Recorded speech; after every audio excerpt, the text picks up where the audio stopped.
We'd like to thank you all for joining us along with other students practicing Tai Chi in the lineage of Professor Cheng-Men Ching.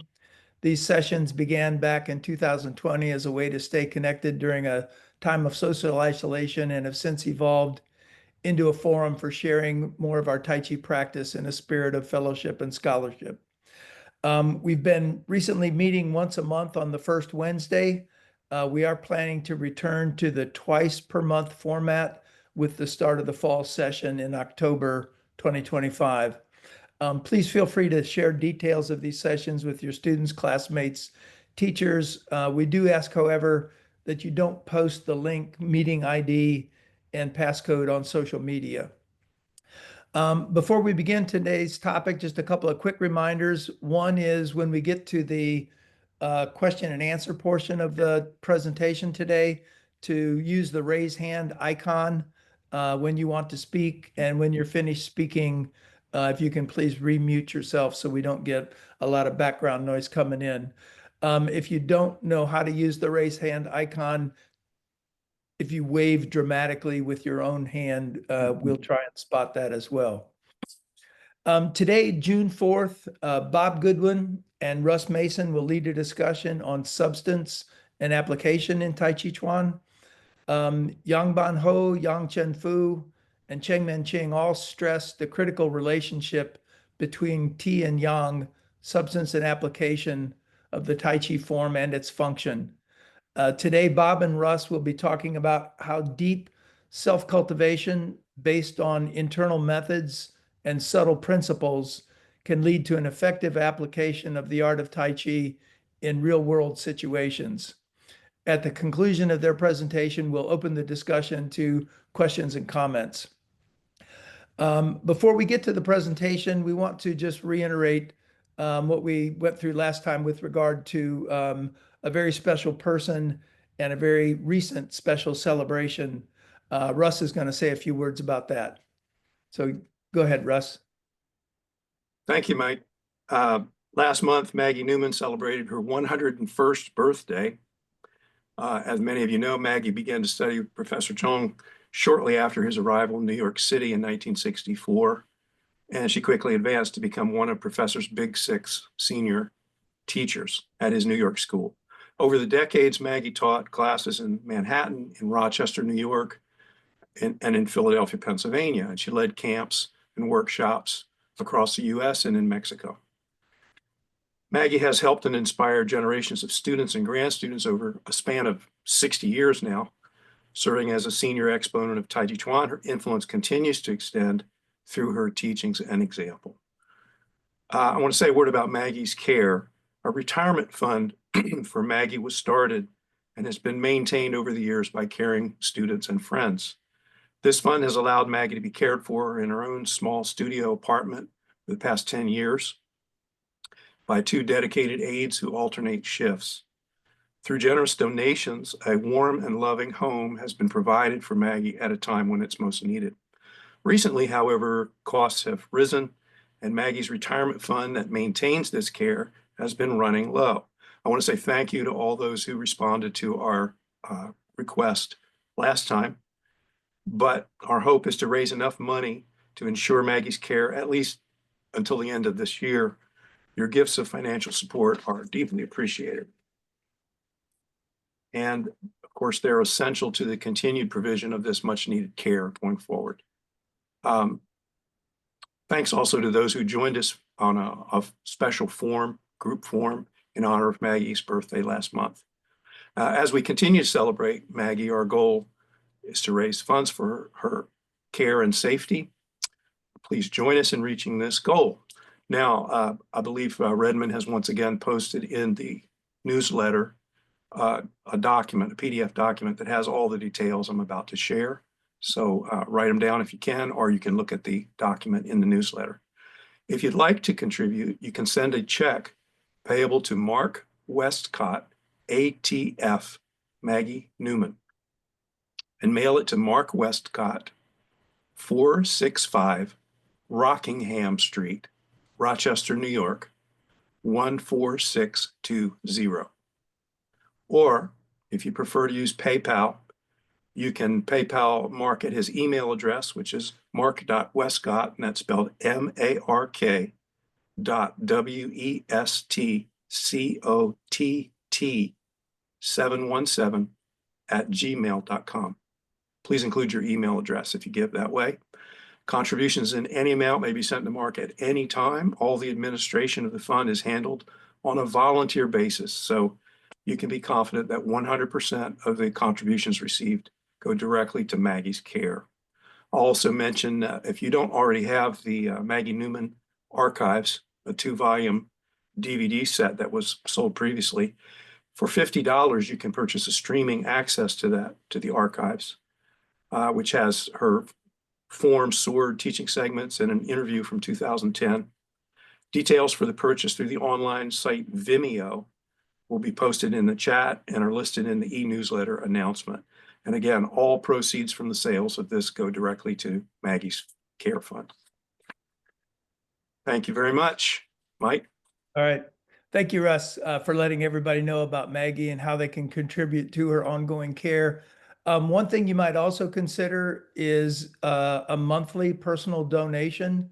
We're not set up to automatically tap any of the accounts, but if you just put a reminder in your phone or your computer, sometimes a smaller monthly donation is easier to manage and is also a big contribution to Maggie's ongoing care. Lastly, in addition to any personal support you can provide, we'd like to also encourage teachers to share this information with your students. There's a copy of what Russ shared in the newsletter. You can share the link with your students, print copies of the document, but just to get the word out to all who are benefiting from the lineage that Maggie has helped pass on to us. So thank you. Anything you can do to help repay our debt to Maggie is greatly appreciated. Thanks, Russ. So today, Mark Vastine is going to be leading us through the first third of the form up to the crossing hands posture. We'll follow him through once, and then we'll be getting on to our presentation. So if you can pass it over to Mark, Mark will lead us through the form now. Good morning.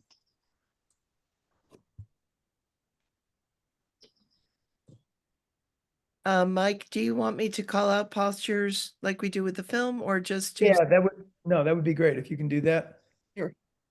Okay. That's good, Mark. Yeah.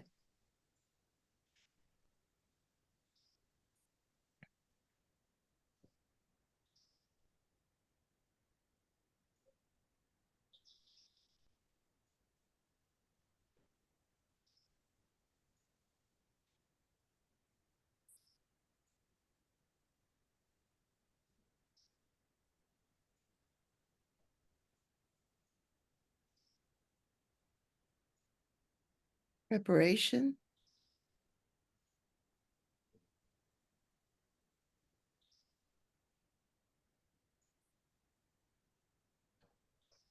Beginning.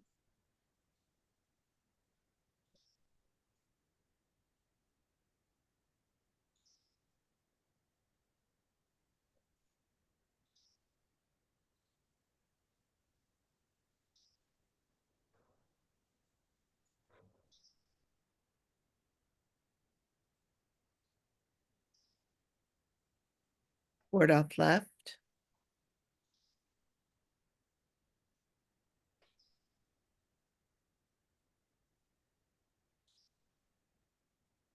Ward off right.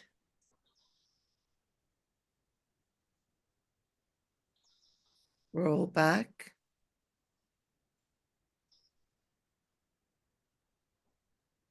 Press.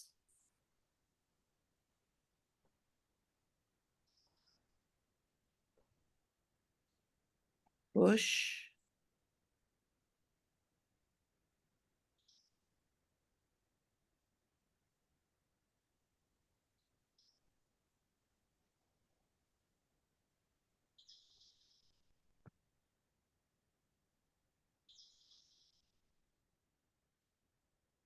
Single whip.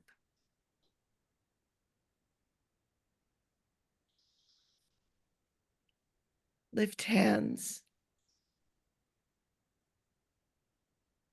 Shouldering.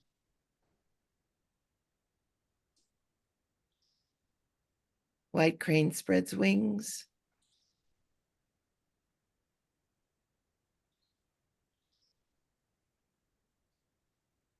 Brush knee.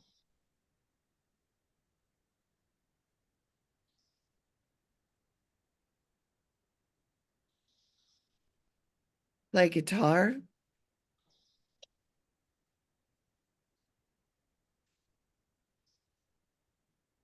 Brush knee.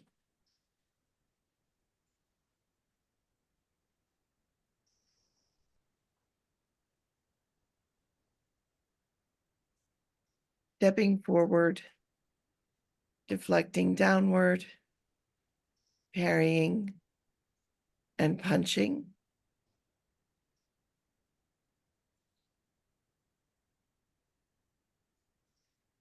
Withdraw and push.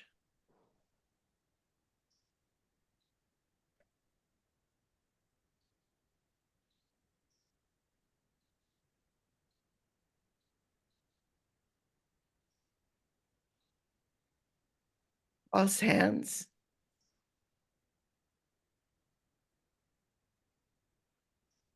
Conclusion.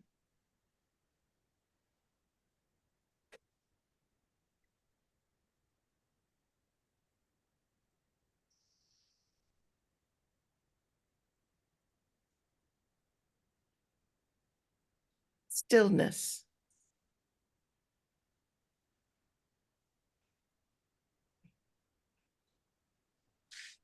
Thank you.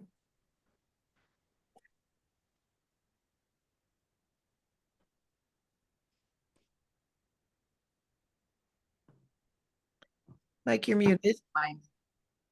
Mike, you need to unmute. Okay. Sorry. Thanks, Mark. I really appreciate it. Thanks for letting me join. Yeah. So before we get to our discussion today, I'd like to just say a few words about the Tai Chi Forum and why I got involved in it. As I mentioned at the start of each forum, it began as a way to stay connected during the COVID pandemic when we could not get together in a physical space. The inspiration for the Tai Chi Forum came from Redmond after he saw how Italian women managed to stay connected with their neighbors by singing to each other from their balconies. Barry's list of contacts, formerly known as a Rolodex, and modern technology allowed them to create a global network of Tai Chi people, many of whom had studied directly with Professor Cheng. The creation of the forum allowed this group of individuals to once again do Tai Chi together and also served as a vehicle to allow them to talk and reconnect with each other personally. To me, the greatest gift coming from the forum right from the very beginning was listening to those informal, spontaneous conversations of the students who studied with Professor Cheng. Before I ever got involved in hosting, I was captivated by the depth and substance of those conversations. At its core, I think that the forum has evolved into an attempt to provide a way for those conversations to continue. The forum is an ongoing conversation grounded in a shared passion for Tai Chi, for Professor Cheng, and for his legacy living on through the teachers he trained and inspired. It's a conversation that hopefully shines a light that helps us all see our way a little more clearly. Before beginning today's episode in that conversation, I want to remind everyone who would like to speak to please do so respectfully. Mr. Smith would often use a literary reference to make a point. One such quote he used was from Shakespeare's Hamlet, and it was "use all gently." When I looked up the passage that contains that line, it seemed that quoting the broader reference for conduct during conversations on the forum might be appropriate. So I'm going to just read it here for a second. Do not saw the air too much with your hand, thus, but use all gently. For in the very torrent, tempest, and I may say whirlwind of your passion, you must acquire and beget a temperance that may give it smoothness. So that's how Shakespeare put it. I grew up out in the Midwest, and a sort of plainer version of that might be, personally, I'm not into skinning cats, but I've heard tell that there's more than one way it can be done. So with that in mind, we'll now go to Russ and Bob for their presentations. I think, Russ, you're going to go first? Yes, sir. All right. Thank you very much, Mike and Redmond and Susan, and greetings, everybody. Nice to see your faces. I first became aware of Tai Chi Chuan back in the 1960s when I was absorbed in the practice of yoga and studying Eastern philosophies and religions. I was also interested in judo and boxing. So I encountered Tai Chi, and I was persuaded that it was a valid form of moving meditation and also of energy cultivation, internal energy cultivation. But I was not convinced that it was an effective martial art. That is, until I saw this photograph.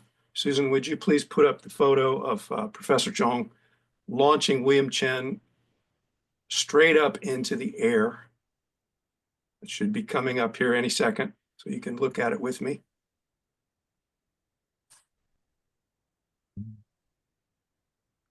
William's feet are off the ground. He's probably 8 or 10 inches off the ground. He's still going up and out.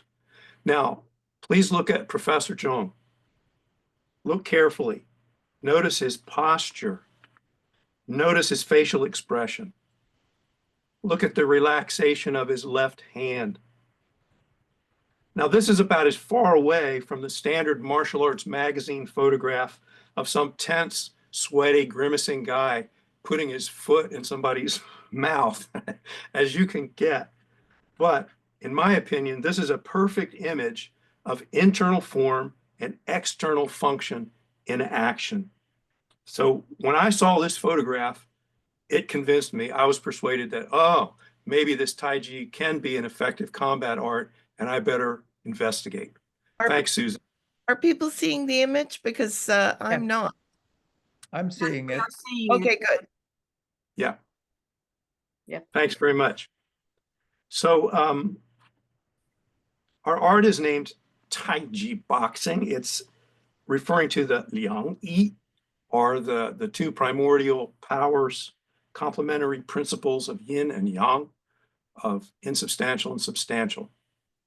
Today, we're going to be discussing another set of complementary opposites, Ti Yong, which has to do with pairings that could be translated civil and martial, or form and function, or substance and application. My part in this little project is to introduce the topic and to focus primarily on substance. And then my friend and colleague, Bob Goodwin, is going to address martial application after I'm finished. However, since these two aspects are inextricably linked together, I'm going to mention both, and I'm sure Bob will also in whatever he has to share with you. Do you have your paper and pencil ready? You're ready to write fast. Of course, I'm hoping this is being recorded and that you'll be able to watch in the archive and pick up any details that you missed. So, Susan, would you please show the scan of the cover of Yang Chengfu's book?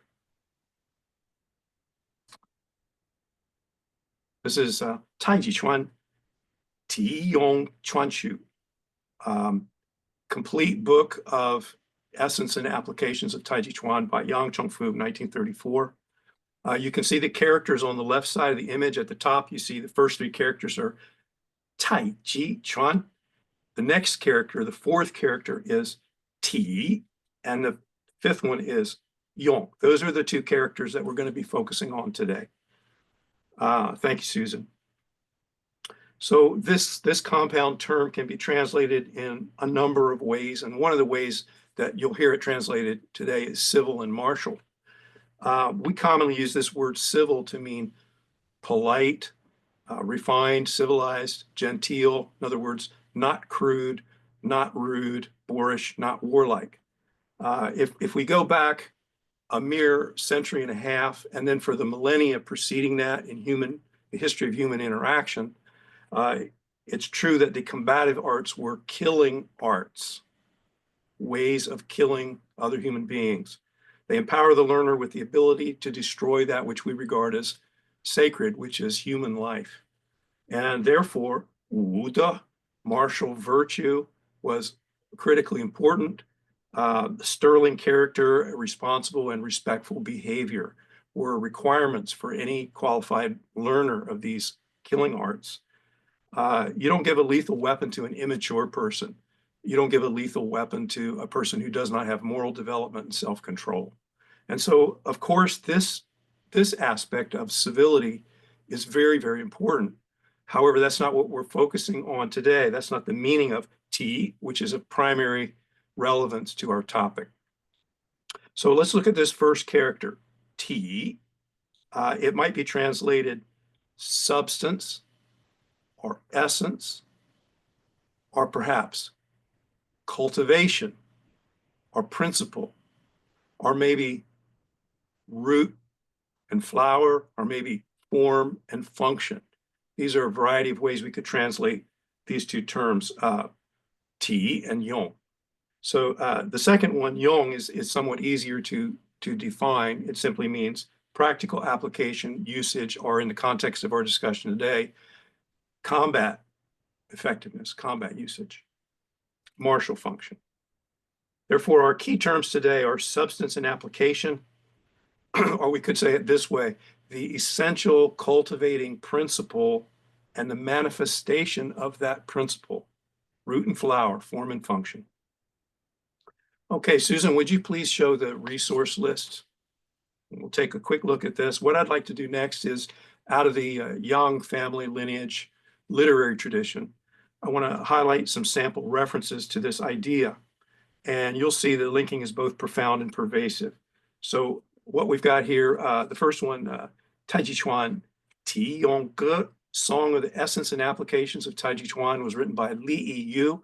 You'll recognize his name if you're familiar with the Tai Chi classics. You'll recognize his name. So he wrote an essay about substance and application. The next one on the list is Tai Chi Fa Shuo, which is by Yang Banhao, attributed to Yang Banhao, 1878.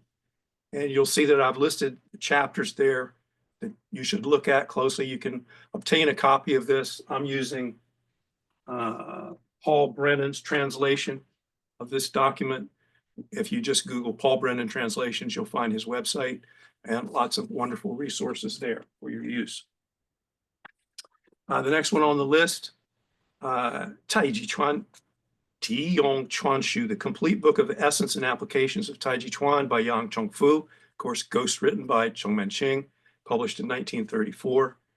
The next one is Chongsu's 13 treatises on Tai Chi Chuan. And I'm going to use primarily Ben Low and Martin In's translation of this work, but I'll refer occasionally to Douglas Wiles also. And I've listed there on this document some of the things I'm going to highlight. The last thing on the list is, of course, Qi Yong Ge, Song of Substance and Function, written by Professor Chongmen Ching. Yes, Professor's contribution to the classics of Tai Chi was a song or a poem entitled Substance and Function. So you can see the importance. Okay, thank you very much, Susan. I appreciate that.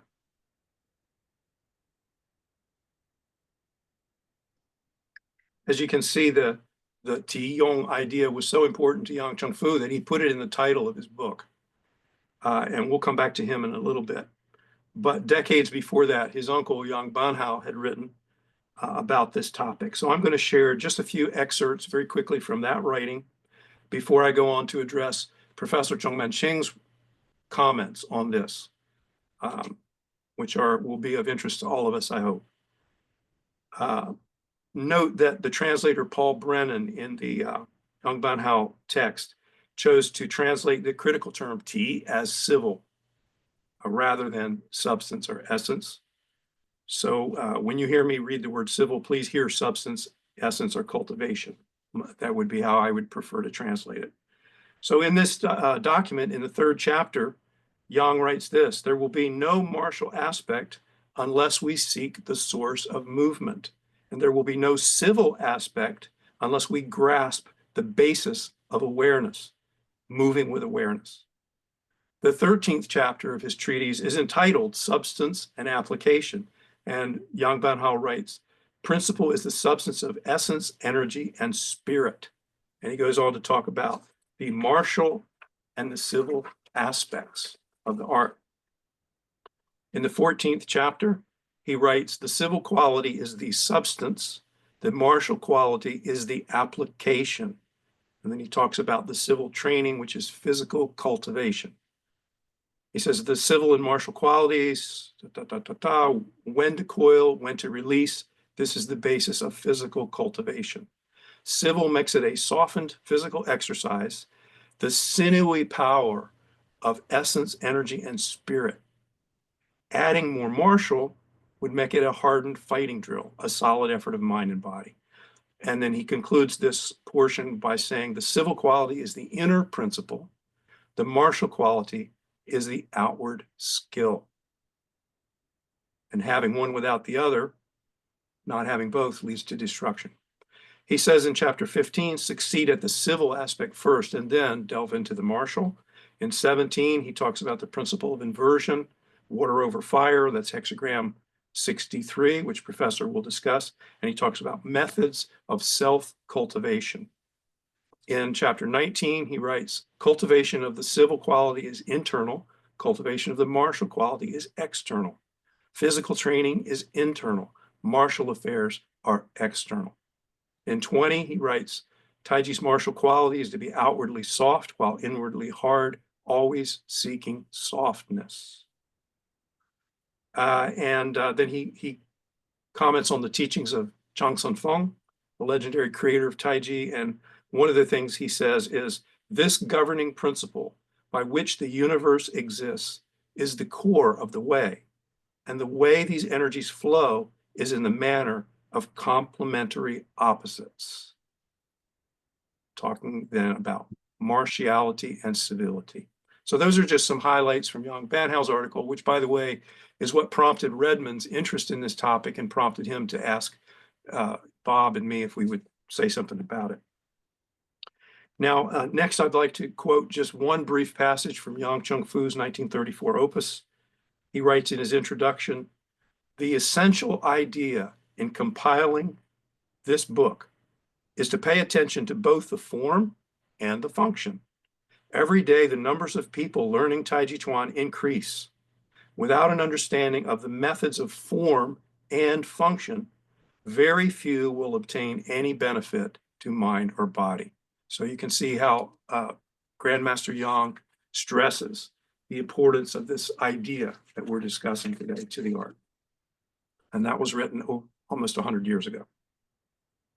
Okay, what I'd like to do now is to provide an overview of Professor Chung's own comments on this important topic, focusing on his 13 treatises. And you can see how essential it is, first by its pervasiveness.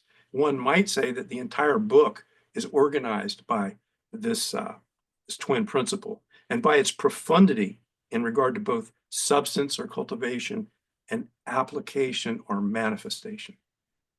So the following excerpts, and I'm using here, I'm using Professor's 13 treatises. This is my Chinese copy, and this is my translation by Mr. Ben Lo Pengzheng. And occasionally I'll also quote from Professor Douglas Weil. Okay, ready? Got your pencil ready? I want you to notice first, right on the jacket fly, you get, if you have Ben Lo's translation, you open up to the inside, the jacket right here says something very interesting. It says, how the posture, he shows how the postures and moves work internally as energetic principles and externally on opponents. So even before we get into reading the text of the 13 treatises, we've already seen substance and application highlighted. Now, as you know, the book is divided into 3 sections. The first section is the 13 treaties formally. Second section is photographs and descriptions of the movements. And the third section is questions and answers regarding the classics for Professor. So from section 1, I'm going to begin with treatise number 1, pages 21 and 23. Although Ben Low omits part of the critical phrase, you can see, I could show it to you in the Chinese, it's definitely there. The very first sentence of this first section, as translated by Professor Douglas Weil, reads this way: martial arts are a form of exercise which combine principle and application, Ti-yong, and strengthen both wisdom and courage. Professor Zhang goes on to write in the opening sentences, in Chinese philosophy, Tai Chi is the mother of yin and yang. There is nothing it does not contain. From this primordial Tai Chi comes the name of our martial art. And further down, when he's writing about Dongjing Jin, he says this: this is the subtlety and application of Tai Chi Chuan, and it conforms to the principle of the philosophical Tai Chi. So he's making big resonant statements here about the way the universe works. Here's a sentence from Douglas Weil's translation of this first treatise. He says, only after receiving the spiritual transmission of Tai Chi Chuan from Yang Chongfu did I begin to appreciate that its application was entirely based on the great ultimate. Now, my personal conclusion vis-a-vis Ti-yong in this first treatise is this: before there can be useful skill or application of the art of Tai Chi Chuan to real-world situations, there must first be deep self-cultivation based on internal methods and subtle principles, which are profoundly and universally true. I think basically that's what part of the idea Professor's getting across in his first treatise. Okay, moving to treatise 2. Ben Low translates the title, Understanding the Occult and the Physical. The word occult is used in Ben Low's translation to mean hidden, not readily apparent to observation. Any negative connotation or connection of this lexical choice with dark arts is regrettable and unintended. Listen to how Douglas Weil translates this title: Understanding the Mysterious and the Substantial. On pages 24 and 25 of Ben Low's text, Professor Zhang uses these terms. He says it's actual substance and application, and then he talks about the substance of the art. Now, the topics that he is discussing on pages 24 through 29 are these: the non-use of force, sinking the qi to the dantian, the energetic transformation of Jing to qi and qi to shen, the circulation of qi through the Ren and Du meridians in the microcosmic orbit, and the use of Yi, mind, to mobilize the qi, and qi to mobilize the body. My personal conclusion regarding treatise 2 is that this is about Ti. It's about internal cultivation, which allows for the creation of the essence or substance of the art. This is the so-called civil practice. Now, the next 4 treatises that Professor writes, treatise 3, 4, 5, and 6, are all almost exclusively about cultivation, about substance. The next one, treatise 7, entitled Strength in Physics, is about application. Treatise 8, Maintaining Life in the Original State, Professor says this: the chief technique in Tai Chi Chuan is to cultivate the qi and sink it to the dantian. And he says you can cultivate the qi at every opportunity inseparable from daily life. So treatise 8 is obviously about cultivation, about substance.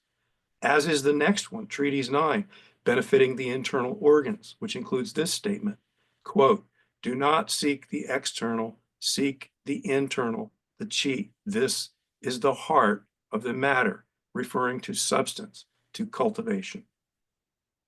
Treatise 10 is the testimony of Professor's recovery from tuberculosis, recovering from lung disease. And this treatise discusses both, in my opinion, discusses both cultivation and application, but the opponent in this example is not an external martial arts attacker, it's physical disease in one's physical body. So there are a myriad of applications once the substance is acquired. Treatise 11 is entitled The Levels of Tai Chi Chuan, and here Professor writes about cultivation as it pertains to the levels of skill and application that can be achieved. Treatise 12 is entitled Comprehending Creation and Destruction. So here, Professor talks about the 13 treaties. He talks about the wuxing, the 5 elements, and the bakwa, the 8 trigrams, these philosophical principles. And he concludes his discussion with some really remarkable statements. Listen to this. I'm quoting Professor Zhong here, Treatise 12. The application of Tai Chi Chuan is one movement, liu, roll back.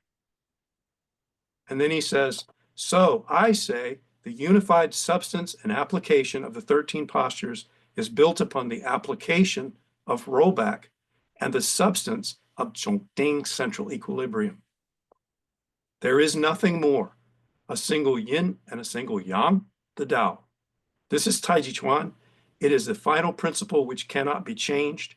Therefore, I use this as the governing theory of the 13 treaties. So having made this grand conclusion regarding Ti Yong, Professor uses his 13th and final treatise to elucidate oral secrets and fundamental principles that he received from his teacher, Yang Chongfu. So here's Treatise 13 called Explanation of the Oral Secrets with Foreword and Commentary. He lists 12 secret principles that he received from his teacher. And he begins with 5 essentials of cultivation. This is 1 through 5 of the secret principles of what we call the 5 fundamental principles of Tai Chi. Chen Song, sink, relax, clearly distinguish yin and yang, suspend the head, top, body upright, and waist is the axis for all movement. Next, we have 4 essentials of application, and this is secrets 6 through 9. The Peng Lu Jian is like a 2-person saw, stagnation, be relaxed and agile, root completely in 1 foot, remain light, relaxed and responsive, be soft, lively, flexible. Fa Jin with a unified body as a bow releases an arrow. These are all about application. And then the final 3 secret principles, 10 through 12, encompass both cultivation and activation. You can look at those. In other words, by cultivating the substance of the art and gaining the skills of sticking and following and leading in emptiness, one can learn to apply the art even in the face of overwhelming odds. This is what Professor's telling us. So one might say that the substance of the art is seen in the leading and the offsetting, and the application of the art is seen in the discharging of an attacker. Now, moving to section 2 of Professor's book, in his explanation of the essential points, he talks about Yang Chengfu, the respected transmission, and so forth. I'm going to skip over some things for time's sake. On page 109, before he launches into his description of the postures, Professor Zhong asserts that theories of the art are wonderful and that its principles can be applied not only to daily life, but to military theory as well. And he calls Tai Chi a path of self-cultivation and longevity, as well as a self-defense that can make your body strong. Obviously, Ti Yong is a organizing idea in this book. Now, the very first posture that Professor illustrates and describes and elucidates, the preparation posture on page 114, he says this. He begins his description by saying, this is the preparation posture of Tai Chi Chuan. It's also the standing posture used to cultivate the life principle. So this is the standing meditation for Nagel work, at which he says at the end, woe to those who neglect. He concludes by saying, the way to practice and all the applications are based on this. Thus, substance and application are completed. So again, as he launches into his description of the movements of the exercise and how they're used in combat situations, he reaffirms the importance of Ti Yong. Okay, then of course there are sections on push hands, Dalu and Sancho, about training exercises. The words application and use appear there, of course. In section 3, there are answers to students' questions about the Tai Chi classics, first about Chan Song Feng and then about Wang Song Ye. So he says, to mobilize the qi throughout the body is the basis of the internal. Stimulating the qi is the end result and is external. Gathering internally is stillness.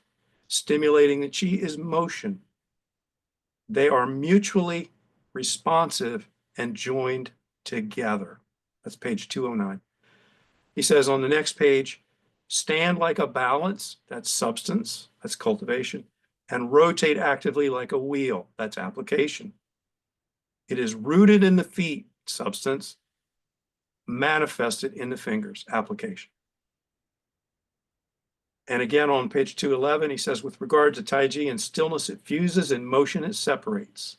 The substance and application are similar. And then finally on Wang Song Ye's Lun, Tai Chi Chuan Lun, page 213, he writes, to sink is the substance. To relax is the application. Relax as in release, discharge, Fachin. So he says, when you discharge others, it's like cleanly releasing an arrow from a bowstring. First you draw the bow, then you release the arrow. So my paraphrase of Professor's conclusion is that T, substance, internal cultivation, and Yong, application, martial function, like yin and yang, are mutually connected, interdependent, and complementary. So I hope that this brief review of the literature and of Professor's comments has established a foundation, and I yield the floor to my colleague, Bob Goodwin, to talk to you a little bit more about application as he teaches it. Thanks very much.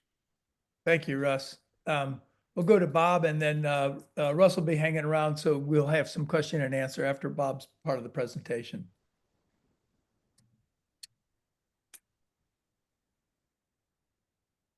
Bob, you there? I've been looking and I don't think Bob is here. I don't think Bob is here. Unless he's here with a phone number. Bob, if you're here, please unmute. Well, while we're waiting for Bob, I wanted to thank Michael and Redmond for putting a notice about the Tai Chi Festival in the newsletter. So please do look at that. But they did forget to mention that anybody from the Chen Manching Forum that wants to just go to the Chen Manching panel with Natasha and Bill and Ellen and Katie Chung, you don't have to pay for the whole day if you just want to go to that one. You just go ahead and give a donation of any amount that you want, and then email festival at the taichifest.org, and then we'll send you the link to get onto the Chen Manching forum if you only want to do that. If you want to come to the whole day, more than I'd love for you to come. But if you only want to come to that one, anybody from this forum can go to the Chen Manching panel just by letting us know and giving whatever contribution you can afford. That's however small or large it is. So just email us to let us know. And I put the information in the chat. Great, thanks. If Bob's not here, why don't we just go ahead and open for discussion, comments? Excuse me, Mike. Yeah. I just called Bob. He'll be on in 5 minutes. Oh, okay. All right. Are there any, until Bob comes on, is there any question or comment we can, anybody wants to direct at Russ for his part of this presentation? I just want to mention, and thank you, Russ. I put the document with the resources in the chat. If you didn't see it or you didn't get it, I can post it there again. Just mention it in the chat that you want it reposted. Great. Thank you. I Thank you. downloaded that. That is a fabulous document. So I'm going to use it. Thanks. Go ahead, Stanley. Stanley? I see your hand up. No?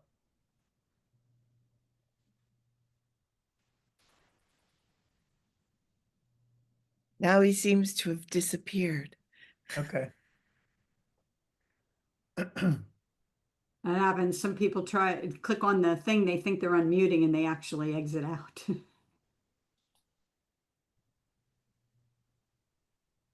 I have a question for Russ. Russ, in my experience, if you're looking for the application in a linear way, it's almost like you won't find it. But that if you're just, well, tell me if this is an interpretation that makes sense to you. If you're just concentrating on your practice and you're just following the principles as you understand them and doing the form as you understand it and all that, that what ends up happening is that in a non-linear way, that byproduct of application, which I've never been in a fight, I hope to never be in one, but those little things of the increased sensitivity where all of a sudden you're backing up and it's because there's a chunk of ice falling from the roof, or all of a sudden you're walking through a park and time slows down and you're finding yourself catching a football. I can only relate that to my Tai Chi practice. It's a completely non-linear thing. We don't have a posture called catch the football that's coming at your head. What are your thoughts on that? Thank you. Yes. Thanks for the question, Susan. I appreciate that. Yeah. Let me say this. You're not going to become a great master fighter if you don't put yourself in the position to practice those skills. However, the thing about Tai Chi that I find to be unique, I mean, my personal experience with a variety of martial arts, they're all about strategy, technique, increasing your speed, increasing your strength, your hitting power. If the enemy attacks you in this way, you respond that way. There's a catalog of techniques. You learn them, you practice them, you train them. Tai Chi just says, no strategy. Empty yourself of mind clutter. Don't try to live in the future and predict what's going to happen. You need to be fully present in the moment to see what's actually happening to you. And if your training has been authentic and good and your practice has been diligent, then the appropriate expression will come up naturally. You don't have to think about how you're going to respond. And again, before I get shouted down by people that have been in the ring, I'm not saying that by sitting in your easy chair and thinking thoughts about Tai Chi or doing your form in your backyard, you're going to be a great master boxer. But I'm saying that Tai Chi is different in that it does not tell you how to respond. And most of my teachers in Tai Chi, although we did deal with applications, they didn't try to emphasize how a move is used. They didn't want me to limit it to that one idea. Because if you are fully present and you have embodied the principles, then you will have a better chance of perceiving what's actually happening and responding to it in an appropriate way. I think that is kind of what you're getting at. Yeah. Thanks. Stanley's back on with a hand up. Why don't you go ahead, Stanley? Oh, thank you. I apologize because I could not turn on. So I just needed to go in and go out. Thank you for Russ' wonderful presentation. And also you, according to quite a lot of sources, but only about the Tiyong, the substance, practice, principle, application. I think all of this is no problem at all. But there's one thing just about a civil and a martial. I think that one only extended explanation by the translator, because this term, Tiyong, if we translate that, this two word, literally, that can be body and a function. And of course, there are other meanings, but basically, this term is very common term. It appears in Confucianisms. Confucius is literature, Taoist, and Buddhist, all of this. So this is a very common term. But that one, I will say, civil and martial, that's just only extended explanation. Thank you. Thank you, Stanley. Yeah, I think the first reference to the use of the term tea in literature is a commentary on the Tao Te Ching from long ago. And it is a common word. Thanks very much. Appreciate your comment. Okay, David Bear, go ahead, David. I think Bob is here now. Oh, Bob's here now? I believe so. Bob, are you here? Can you unmute? Yes, I am. Okay, go ahead, Bob. First of all, my sincere apologies, everyone. Let's just say that life has been interesting lately. So, first of all, one of the things about people confuse application with application of the principles, thinking that application only refers to self-defense or martial art aspect of the form. And it's not. It's the principles applied to everyday life that's important. It's like, I think Mr. Smith used to say that application fighting is a byproduct of studying Tai Chi. So every time you shift the weight, turn the hips, lift a hand, turn a wrist, and so on, it can be applied to martial application. But more importantly, your empty stepping, for instance, can be placing your foot on another person's foot, but feeling it and not putting weight on it. And so a lot of principles fill into your everyday life that, again, we don't realize. It's funny when you bump into a table now, rather than driving your hip into a table, why, what can happen is you sense the table and yield, you move that hip. And so you're no longer sensing, I guess the best way to put it is sensing life and your physical movement the way you used to. It's one of the wonderful principles of Tai Chi. But yes, I'm sure everyone is interested in application. My approach to application is very simple. Application in the form of martial arts. The very first movement, for instance, that we do where we shift the weight, if a fist is here coming at you, the simple shift of the weight puts you over here. Now, if you shift the weight and drop the weight, there's I don't remember. It sounds like either Maggie Newman or Mr. Robert Smith talked about rebounding energy. And when you drop the weight, there's a natural tendency for things to happen if you're relaxed. Now, things to happen, for instance, is you're dropping down, there's a tendency for your arms to come up. Let me pull this back some. And so that dropping down, shifting the weight, puts you out of the way of that fist, but also it's this natural tendency for the arms to come up and just fly up in the air and kind of clear the area that's in front of you. And then obviously when they come down, it can be a push, it can be whatever. So the other thing that's happened is one of the 5 basic principles Mr. Lowe talked about all the time and taught, thank God, was the separation of the yin and yang. You're separating the weight. And so when you do correctly shift completely to that right side, your left foot is empty. And all this is happening just on the first initial shift of the weight in our form. And that left foot, because it's empty, and again, technique is implied. And so because it's empty, I can lift it. I could kick to the groin. I could step back. I could step to the side. I could step around behind. I have all of these options that comes from shifting the weight, dropping the weight, and being relaxed. And so that's my approach to Tai Chi in application. I literally start from the very beginning. Another reference I'd like to give everyone is what's called Sai. Sai is referred to as pulling. I don't like that. I call it a gentle guide. And so again, what I'm referring to is contacting something, an arm, and then what you're doing is that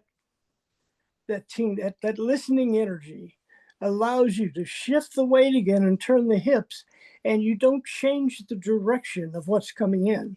What you're doing is working around it. And so there's that gentle guide to the side, and that allows, that's the inside now, that allows the yang side to come up, which is constant in our form. There's always yin yang, one complements the other, one leads to the other, and then back and forth, back and forth. And so you have that gentle guide off to the side, and at the same time, that yang is coming up. Excuse me. I can't tell you how sorry I am. I'm late with this. So what's happening with for instance, the psi is, there we are. Okay, and so it's this gentle shift and turn, and your left hand's coming out at the same time. And this, to me, just leads right into play guitar, which can be an uprooting, it can be an arm bar, it can be an arm break, it can be a stepping around behind and pulling to the ground.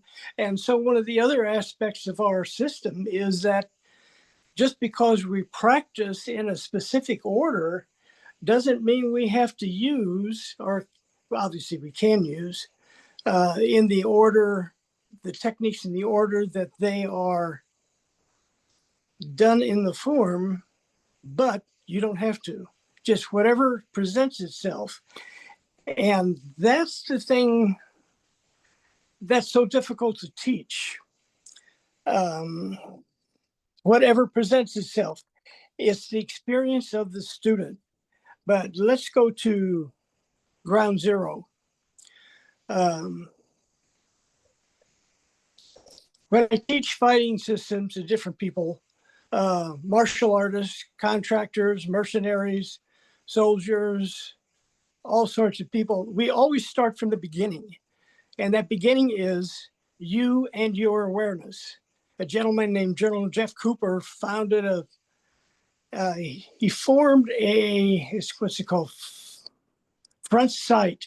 It's the largest weapons training area in the United States. He was a retired colonel from the Marines. Anyway, he spoke about different color systems. Okay, one is white, where a person is not aware of anything that's around them at all. And then he said there was yellow. And yellow is being aware of what's around you. And that's all, just being aware. And that fits right in with Tai Chi and our Tao. What the form is teaching us, gaze straight ahead, but use your peripheral. You're listening. You're absolutely in touch with your Tao, okay, or your environment, wherever that environment is. And then he went on to orange. There's an anomaly. Something's not quite right. Okay? And so you're aware of what's not right. What that can be, always listen to your gut, guys. You feel something about someone that you see, you go a different direction. It's that simple. You feel something about a room that you're in, you go somewhere else. It's simple. But that's the anomaly. Then you get into red, which is something is wrong, a dynamic critical situation, technical term for a fight, why, and you're involved and you take the action. Now, so what we're trying to do in Tai Chi is constantly just be aware of our surroundings, not looking for anything, not anticipating anything. Oh, just the opposite. One of the first things I ask my students before we start the form is to say, okay, just be here. Try not to anticipate anything. But at the same time, take in my voice, take in outside sounds, take in the sound of your breath, take in everything that is your Tao. So the obvious goal in Tai Chi is never to have to use the application for self-defense, but keep the principles in your life every day.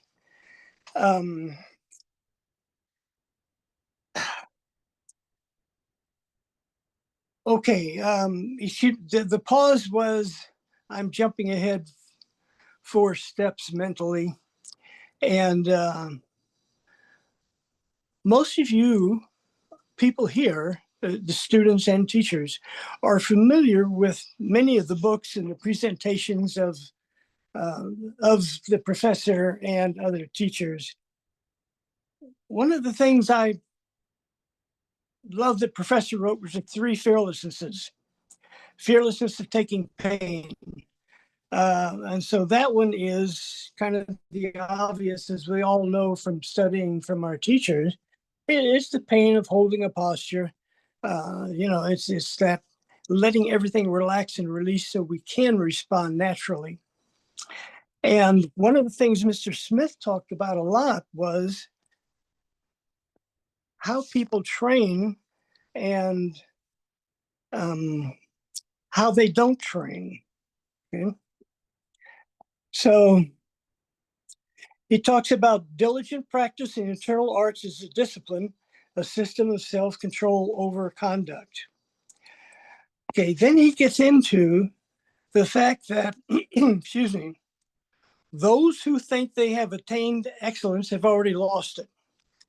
Now, that's a big one with me. We have so many teachers that know everything, and I agree with a lot of people who studied for a long time. I'm at a point now where I'm scratching my head about a lot of Tai Chi, but it doesn't matter about how I train. I still train as if I'm a martial artist, as if I don't know what's going to happen. I want to be ready for it. Why do I do that? Lo Laoshi, many years ago, many years ago, and he said it several times. He said, you can study Tai Chi for health and you might get it. You know, if you're just casual about the way you're training. If you study as if it's a martial art, you will definitely get the health benefits.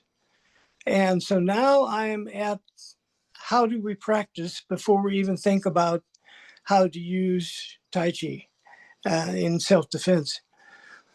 So again, a basic beginner can shift the weight, turn the hips, and move their arms and step with their foot. When it gets very technical is after you've made contact or someone's made contact with you. And that's where all the training comes in. The physical listening, the responding without thinking, the staying relaxed. Very difficult. Hopefully no one ever gets into a situation where it could lead to a fight or you struggling to get away from something. 3 things can happen. There's fight, flight, or freeze. And you don't know until you've been in those situations exactly how you're going to react. So you need to, guys, this is a big one with me too. Mr. Smith talked about it all the time. Says you have to have faith in what you're studying. He says you have to trust your teachers, trust the system. And I added to that, and trust yourself. So you have to train to the point. When I work with contractors, you say, yeah, you guys train every day, don't you? So yeah, if we're not on a mission, we're training. I said, why is that? I mean, you guys are in good shape. They said, well, some people, some professionals will study until they get things right. He says, what we do is we train until we can't do it wrong. And I think that's the importance of us doing the form daily, is getting to the point where our body is literally dropping as much as it can, literally as relaxed as it can literally following those principles of shifting the weight, staying upright, turning the hips, wrist straight, empty stepping, all of those things until we get that absolutely right. That's when things happen naturally for us. And that's what we're always after, a natural, relaxed response. And always, and here again, this is a tough one, soft and relaxed. You've got a wild beast in front of you, Bob, and you're talking about soft and relaxed. Yes. That's where the training comes in and doing the form. And please, if anyone has questions as we're going along, I'm not going to keep up with the chat, but if you have a question, please ask as we go along. I have some more excerpts from books, but again, the wonderful thing about Tai Chi is the oral transition, the oral transmission. And that is one-on-one with someone. I don't know how many countless hours I've had with Mr. Lowe and Mr. Smith. And they knew what I did for a living. They knew I was a stunt fight coordinator, sword master for film. And they knew what my interest was. And the fact that I had martial arts since the 60s, old school. And so we all, the three of us, related on those disciplines and that experience maybe a little differently than other people do. So I constantly had private lessons with him on what ifs. what if I remember it was really funny asking Mr. Lowe. I said, well, Mr. Lowe, do you have a preparatory stance, you know, a stance you would take? And he said, yes. And he just stood there and I got it. One of the wonderful things about both of those gentlemen is, and this is such a high level, guys, no matter how fast I moved or what I did, they would respond in kind, but never hurt me. Never hurt me. And when you see that level of the application of those principles, it feeds you. It helps you understand more. It gives you more faith. And so where all this is going is find a teacher, find someone that's willing to say, okay, what would you do if I do this slowly to your nose? And the first thing's going to happen, natural response is, well, I'm going to get out of the way. Yes. Okay. And then what happens naturally when you do that? And find your insights. Let that teacher inside guide you is what you need to do. So again, I want to go back to why we study the form and those principles. It's because if I didn't study Tai Chi the way I do, I wouldn't get the principles. So people say, Bob, why have you studied for so long? I say, it must be easier. And I agree with Mr. Lowe. No, it gets harder. It gets harder the more you study. If it's getting easier, something's wrong. And it's because I get the principles. The reason I work so hard is the principles feed my everyday life. And I don't know if Mr. Smith got this from the professor or not, but he said, I think it was, he said, someone asked him, the professor, about, you practice Tai Chi for health, and yes, you're a martial artist. And I believe, again, don't quote me, it was a professor that said, it's not healthy to get hit in the head. And so you have to just take in all of the aspects of our art. And yes, I've studied the form. Yes, I got Dalu from Mr. Smith. Yes, there's the sword. Yes, there's fencing. We'll talk about fencing in a minute. And yes, there is or can be application. Okay, but again, we don't practice in class someone punching at your nose and you move. It's kind of a given. And that's why it takes so long in Tai Chi and also our sister arts, Xingyi and Bagua, to be able to apply them. Is because the strength through rooting, the softness through relaxing the upper torso, all of those things they do, they just take years. And then you get into the sense of Tuisho. When I hit people that began Tuisho, I said, okay, stand here in front of me. I'm in your space, aren't I? And I say, yeah. And I said, well, now I'm going to touch you. And they're going, oh, okay. I said, now I'm going to push on your shoulder. Whoa. Those aspects to most people can bring tension to their body. We're just not used to that. That's the wonderful thing of Tuisho, is getting used to someone being in your proximity, touching you, and you staying relaxed, and there's that push. And now we're into the And yes, I believe in tuatio exercises, just so people get used to that. So that the tuatio helps in that sense of someone being in your proximity, but also in the sense of someone reaching for you and so on. The Dalu, I always felt was a nice transition between tuatio and maybe a little more application involved. So the Dalu gives you the moving tuatio, which I think is important. I teach all my students, they don't have a choice. I teach them the form, I teach them beginning tuatio, I teach them Dalu, I teach them the sword and the fencing.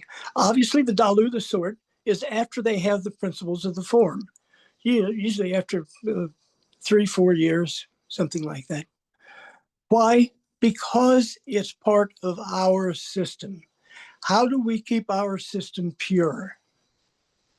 Okay. We teach what our teachers taught as best we can. Now, just because I can't do the form, never could do the form as well as Mr. Lowe, but I developed the eye. I could see what he was doing. I knew what he was doing, and I can teach most of that. No one can teach everything. Lo Lao Sure or Mr. Smith or Mr. Young or Maggie taught, because we don't have their experience, their bodies, and their wisdom. But the physical shape is important, because once you have the physical shape and you can move in the shape, then you find, I'm teaching a lot, aren't I? I'm laughing because Mr. Lowe is up there shaking his finger at me. And he said, Bob, don't teach free. Don't teach free. Well, once I said, well, why, Mr. Lowe? And he said, you've worked too hard to get what you have to give it away. You all are brothers and sisters. I'm an old guy. I could drop today. So I'm sharing with you everything that I think and feel. And I'm doing that because I want this art to be perpetuated the way it was taught to us. God, we all wish we had our Lao shirts back. Oh, please. But we don't. We have them inside us. And so being able to transmit that, eventually you're going to find someone that can get it, understands it. Hey, Bob, we're running a little short on time. I'm wondering if you mind if we open up for questions to both you and Russ at this point. Please. Yes, Okay. please. Let's do that. Let's shift gears here. And so both Russ and Bob have had a lot to share, and we'd like to open up and some questions and answers, some discussions, some ideas that other people have. Carl, you have your hand up. Go ahead, Carl. Carl?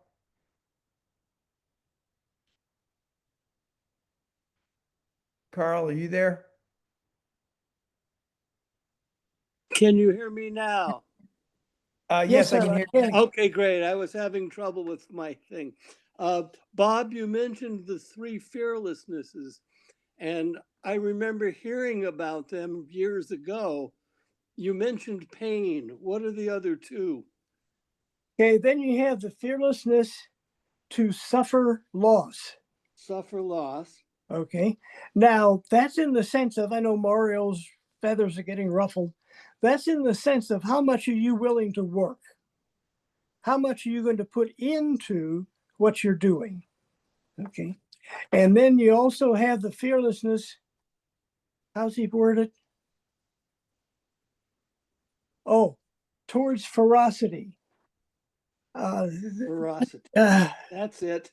you Those know, are them. we could go hours on what all of this means, but they are great guidelines, and some of them are basic understandings of what you're doing and why. Others are higher levels. Thank you, Carl. Thank you. Those were the 2 I couldn't remember. Thanks. Okay. I saw David Bear with a hand up and then you disappeared. David, did you have a question or a comment?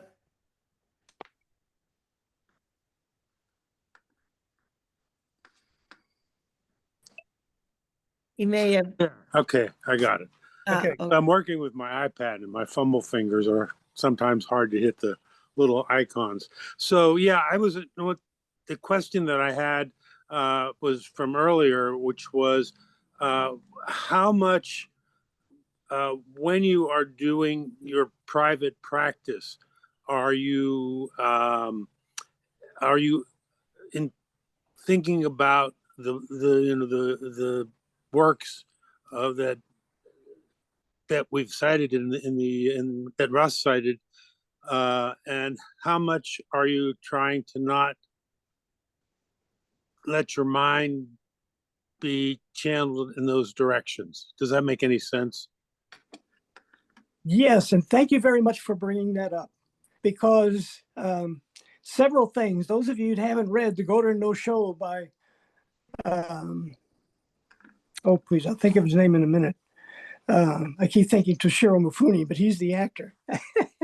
So Go to No Show is a book of 5 rings, and in there he talks a lot about the mind sword, but he also talks about warrior Zen. So warrior Zen is the samurai were dead every day. They died every morning. They felt if that was the case, they had nothing to fear if they did get into a confrontation with another samurai. They didn't fear death. They also, and that's a tough one. So having your mind absolutely clear to where you're not thinking about warrior Zen. You're not thinking about, oh, here comes a fist, because as soon as you think about here comes a fist, it's too late. Your nighttime, and OODA loop's a whole different thing. We can get into how you can change your nighttime. Yeah, But- I'm thinking less about warrior Zen and the Zen that you have by being alone in your own backyard, and you're not. It's not the same mindset, but you still have what I think of as the ever-present challenge of gravity, and to move through the form with being respective of the center of gravity is something that I keep trying to do.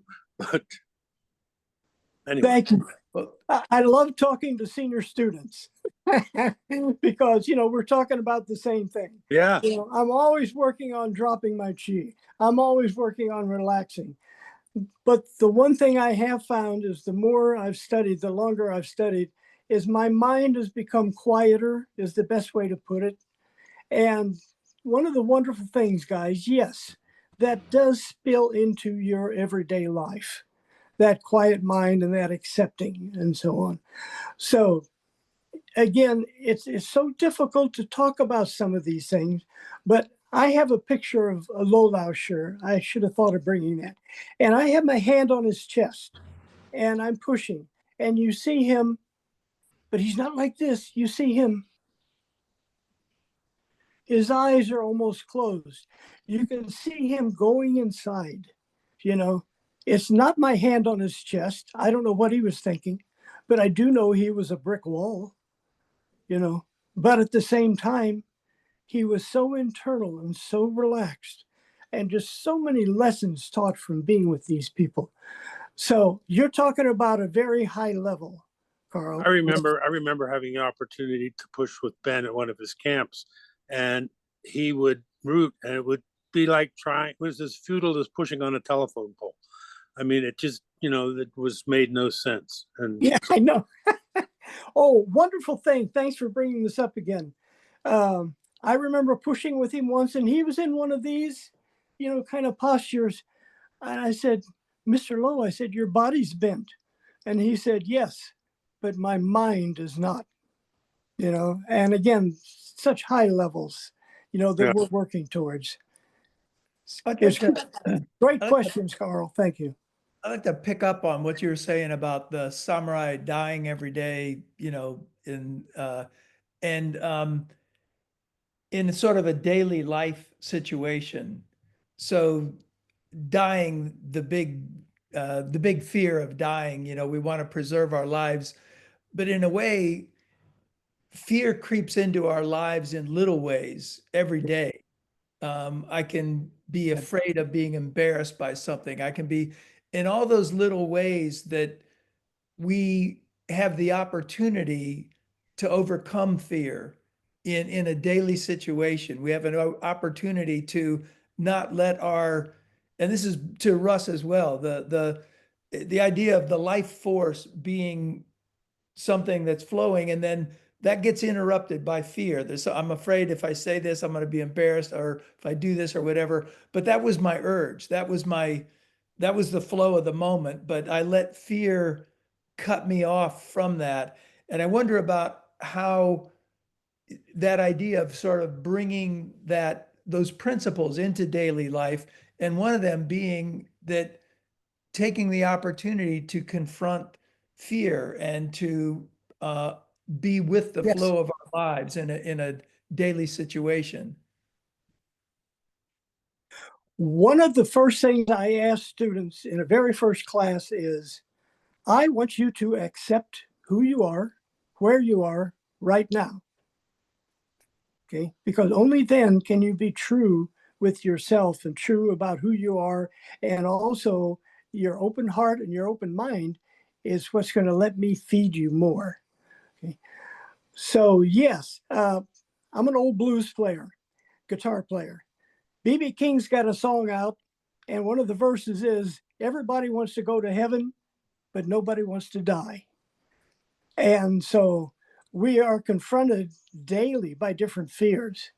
I've been doing this for so long, I didn't have to overcome the fear of giving you everything I can from my heart and my mind.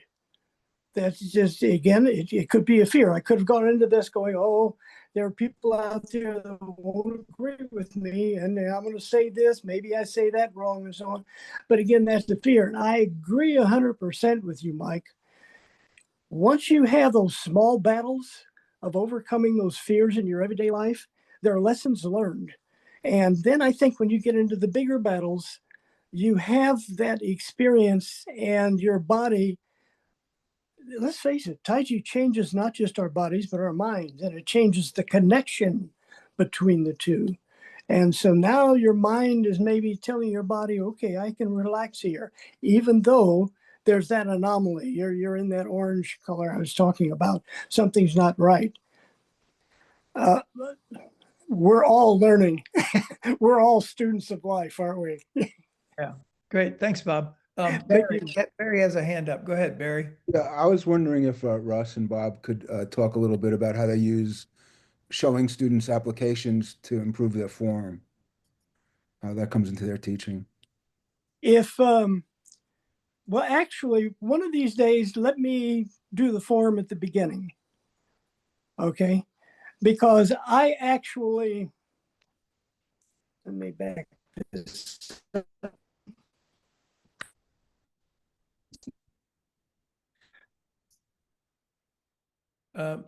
Oh, my lift hands. Oh, wait a minute. Something came up on my screen. Oh, okay. So my lifting Your hands video is is, kind of say again? I said your video is really freezing up. We're hearing your audio, but it's I don't not know why coming. my camera does that. I'll stay in a position. Lifting hands. Can you see that? Yeah. In the form, you'll see me do lifting hands. I will lift my hands. Why? Because I drop my weight. And there's the actual application. Okay. It's like the professor said. I think people got it wrong, and I've talked about this before. He didn't say do the form as if someone's fighting you. No, he said do the form as if someone is in front of you.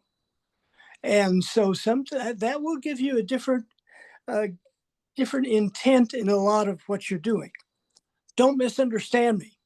I never use strength in lifting hands, play guitar, brush knee, anything I'm doing. But you'll also notice in my brush knee, you'll notice just a sudden stopping. Okay. Or in White Crane Cool Swings, boom, you'll see this. For me, it's just a reminder that there is application there. What? Oh, fair. Oh, please, guys. There's so many lessons to learn. I taught this to my brother, a retired assistant chief of police from a city in Illinois, and taught him fair maiden, you know, and the turning that can come from it and application. He said, Bob, I use it all the time. I said, somebody punches, I just, somebody tries to, I just, he steps out of the way and turns around, you do the step. Remember, for instance, fair maiden is teaching you to fight multiple opponents. It's the bagua section of our form. There's that circle stepping. And it's almost, if you change the hands, you'd be doing a single palm change and so on. So it's in the form and you can pretend you're using it, but the last thing you want to do is, you never want to think of any kind of force. It's always about something is off to the side. Okay, and now I can follow through to their center. That's the short version. Okay, great. We're running out of time. Are there any last minute questions we want to get to before we wrap up here? Okay. Thank you, Bob and Russ. Really appreciate you taking the time to share your insights with us along this subject. Mike, if I may. Yeah. Once again, I'm so sorry I was late, guys. I'm so sorry. There are things going on is the best way I can put it. And Russ, I'm really sorry I missed your presentation. I'm definitely going to watch the video. Thank you all very much for your patience. No, thank you. And we understand life happens, so appreciate you coming on, Bob. This just a quick reminder here that today's forum is the last forum until we return from our summer break at the beginning of October. Again, in the fall, we're planning on returning to a twice monthly format with forums on October 1st, October 15th, November 5th, November 19th, and then in December, we usually only have one, and that would be on the 3rd. We've been working on the fall lineup. We have some really great presentations planned. And as usual, a newsletter will go out prior to that October 1st forum, just to remind everybody about it. Once again, Redmond and I would like to really sincerely thank all of you for your continued support. It's allowed us to offer the forum as a place to collectively share our understanding of Tai Chi, a place where, most importantly, we're able to continue the lineage that's been passed to us through Professor Cheng. We hope to see you all again on October 1st. Have a great summer. And one last reminder, please do whatever you can to support Maggie, as well as others who are in need of a helping hand. So be mindful of that ability that we have to help other people. Thank you. Thank you, Mike. Thank you. Thanks, everyone. Thank you, Redmond. Thanks, Susan. Thanks. Thank you all.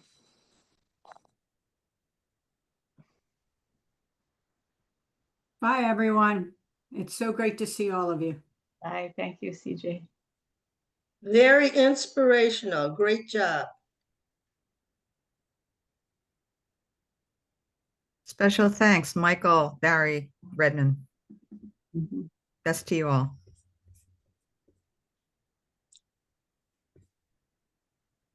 Hey, Mike, I'm going to close it up. All right. Yeah. All right. Appreciate it, Susan. Thanks for stepping in. Absolutely.